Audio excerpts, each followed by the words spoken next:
So third question देखते हैं। Third question क्या कह रहा है? Find the ratio in which the point T divides the line segment joining the point P and Q। Means क्या बोला है? हम लोग को एक लाइन सेगमेंट दिया है, जैसे कि एक लाइन है, इसका कोऑर्डिनेट दिया गया है P, इसका कोऑर्डिनेट दिया गया है Q। P है -3, 10 एंड Q है 6, -8। और इस बार हमें जो डिवाइड कर रहा है जो पॉइंट है उसका कोऑर्डिनेट ऑलरेडी दिया गया है, जो हम लोग को दिया गया है -1, 6।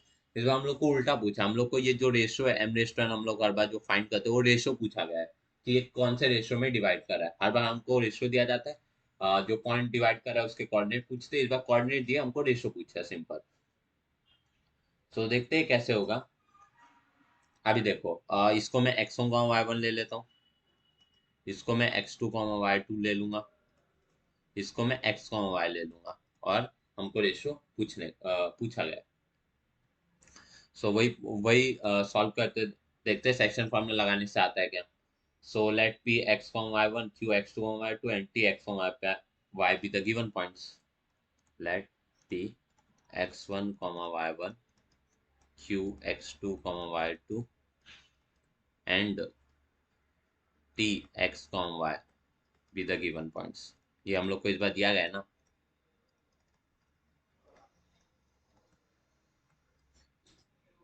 हम्म, तो हमको जो वैल्यू दी गई है वो लिख लेते हैं। x1 की वैल्यू क्या दी गई है? x1 की वैल्यू दी गई है -3, y1 की वैल्यू दी गई है 10 एंड x की वैल्यू दी गई है -1। x2 की वैल्यू दी गई है x2 की वैल्यू दी गई है 6, y2 की वैल्यू दी गई है -8 और y की वैल्यू दी गई है 6। सो ये अपने पॉइंट्स हो गए जो हम लोग को दिए गए। अभी देखो बाय सेक्शन फॉर्मूला।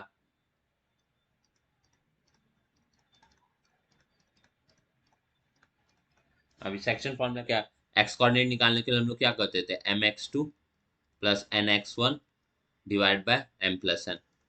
अभी देखो इस बार हमारे पास x की वैल्यू दी गई है -1, m की वैल्यू हम लोग को फाइंड करनी है, x2 की वैल्यू क्या दी गई है 6, n की वैल्यू हमें फाइंड करनी है, y2 x1 की वैल्यू क्या दी गई है -3 divide by m plus n। अभी देखो ये क्या हो जाएगा, -m - n is equal to 6m - 3n। अभी m को एक साइड लो और n को एक साइड लो, मैं उसको इधर भेज देता हूँ, तो ये क्या हो जाएगा 3n - n is equal to 6m plus m। तो क्या आ जाएगा 2n is equal to 7m। सो मैं m बाय n निकालूंगा तो क्या आ जाएगा, m⁻n निकालना है ना मेरे को, तो m बाय n यानी ये 2 उधर था जाएगा और ये 7, 2/7। सो मेरा m⁻n क्या है? मेरा m⁻n आया 2:7। यही हमें फाइंड करना था। तो सिंपली हमने सेक्शन फार्मूला का एक कोऑर्डिनेट में वैल्यूज रख दी, तो 2:7 हो गया। अभी आप लोग पूछेंगे कि एक्स कोऑर्डिनेट ही क्यों सॉल्व किया, वाई कोऑर्डिनेट को भी तो हम लोग सॉल्व कर सकते। तो वाई कोऑर्डिनेट को सॉल्व करने पे भी वैसा आएगा, my2 plus ny1 divide by m plus n। अभी वाई कोऑर्डिनेट क्या दिया गया आपको? वाई कोऑर्डिनेट दिया गया 6, m y2 क्या दिया गया? y2 दिया गया -8 प्लस n y1 क्या दिया गया है? y1 है 10 divide by m plus n। क्या होगा ये हमें फाइंड करना है। सो ये क्या हो गया 6m प्लस 6n is equal to -8m plus 10n। अभी देखो, अभी मैं m को उधर ले लेता हूँ, तो 6 प्लस 8 क्या हो जाएगा 14m, और यहाँ पे 10 माइनस 6 क्या हो जाएगा, 10 माइनस 6 हो जाएगा 4m। सो क्या m rest sorry 4n, 4n। और क्या ये भी मिट गया, ठीक है। 6 और यहाँ पे 8 आएगा, तो 6 प्लस 8 क्या हो जाएगा 14m एंड यहाँ पे 10n है, इधर 6n आएगा, तो 10 माइनस 6 आ जाएगा 4n। सो हमको m⁻n फाइंड करना है, तो क्या हो जाएगा 4⁻14, यानी m⁻n क्या है, m⁻n है 2/7। तो जरूरी नहीं कि आप एक्स कोऑर्डिनेट लेके सॉल्व करो, वाई कोऑर्डिनेट लेके सॉल्व करोगे तो भी सेम ही आएगा आंसर। तो सिंपली इस क्वेश्चन में हमें बस थोड़ा सा उल्टा दिया गया था, हर बार हमें कोऑर्डिनेट फाइंड करने रहते जो पॉइंट डिवाइड करता है, और रेशो दिया रहता था। इस बार रेशो फाइंड करना था और कोऑर्डिनेट दिया गया था।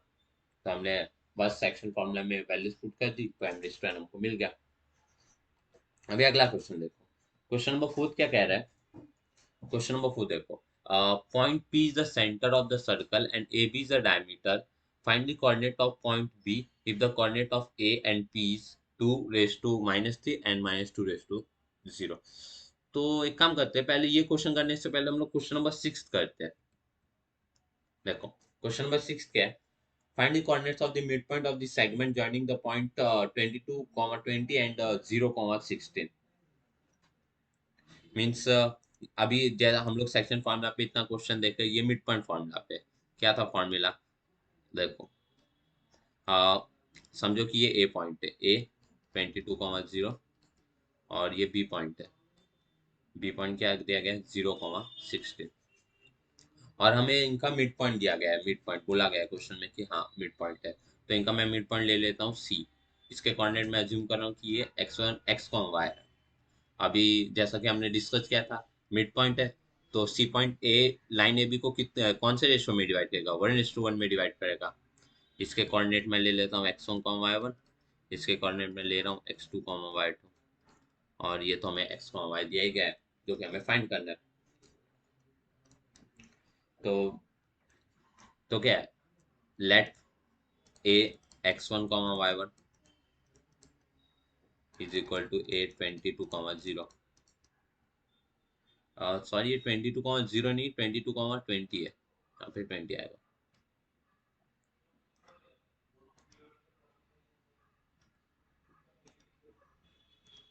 22,20 और बी को भी ले लेते, बी x2, y2 है। तो इसका क्या आ जाएगा, ये हो जाएगा 0,16। let the coordinate of midpoint be x, y. Let the coordinate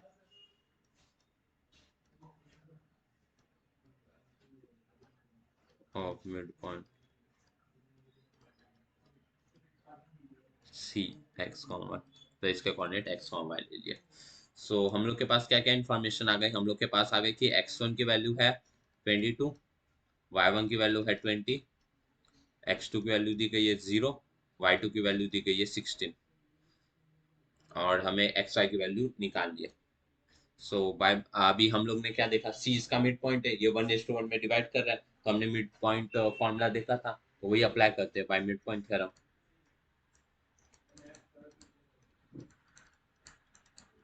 mid point theorem, so x क्या होगा, एक्स क्या होगा, मिड पॉइंट फॉर्मूला हम लोग देखे थे x1 + x2/2 होता है और y क्या होता है, y होता है y1 + y2/2।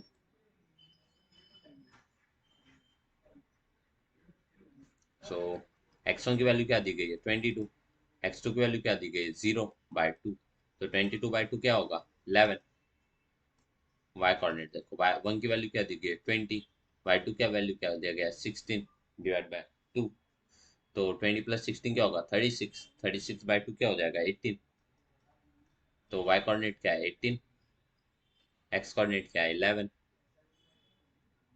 तो अपना जो सी पॉइंट के कोऑर्डिनेट्स हमें फाइंड करने थे वो क्या आ गए, वो आ गए 11, 18। सो ये भी एक ये क्वेश्चन में हम लोग ने देखा कि सेंटर हम लोग कैसा यूज कर सकते हैं मिड पॉइंट फार्मूला फाइंड करने के लिए। अभी हम लोग जाते हैं अपने वही क्वेश्चन पे, हम लोग क्वेश्चन नंबर 4 कर रहे थे। तो उस क्वेश्चन में हम लोग देखे कि how can we apply mid point formula to find the coordinate of mid point of any segment. So अभी ये उसी से रिलेटेड है, इसमें क्या बोला गया है, point P is the center of the circle and AB is the diameter.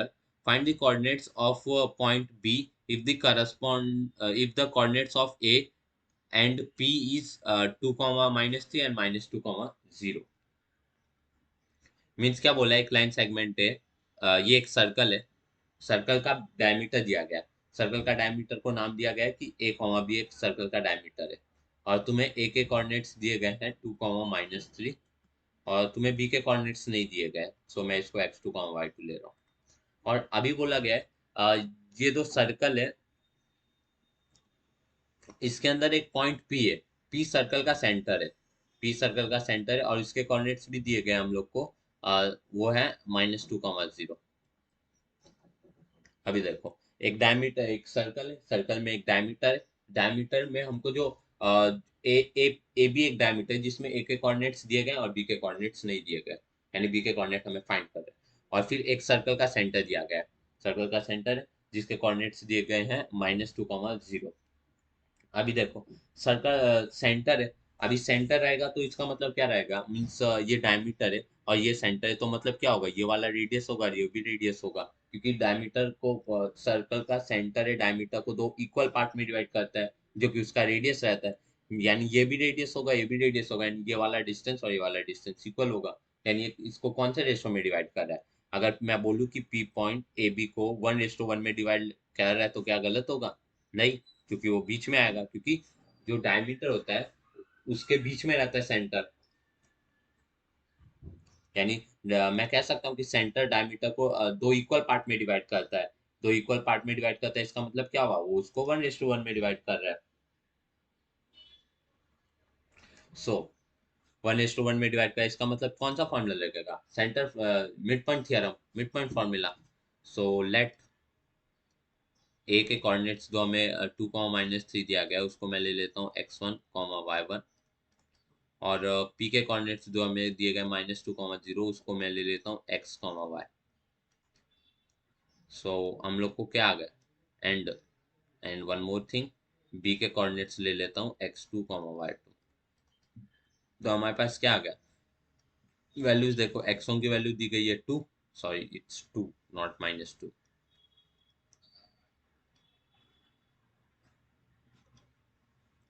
So x1 की वैल्यू आ गई 2, एंड y1 की वैल्यू आ गई -3। ये y1 है, y1। So x1 and y1 की वैल्यू आ गई, एंड फिर हमें क्या दिया गया, x की वैल्यू दी गई है -2, y की वैल्यू दी गई है 0, हमें x2 y2 फाइंड करना है। So by mid, therefore by mid point formula,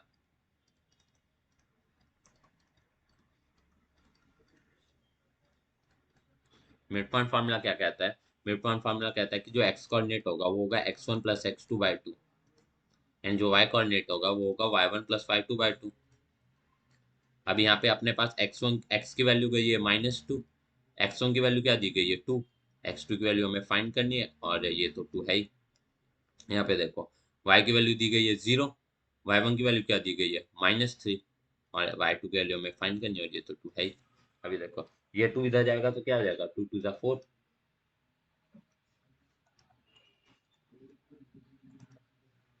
2 उधर जाएगा तो हो जाएगा -4 is equal to 2 plus x2। So x2 क्या है, x2 आया -4 -2, यानी x2 आया -6। तो x2 की वैल्यू आ गई -6। अभी y2 की वैल्यू, y2 की वैल्यू निकालते हैं, ये इधर जाएगा तो क्या हो जाएगा, 2 इंटू जीरो क्या हो जाएगा, 0 is equal to -3 plus y2।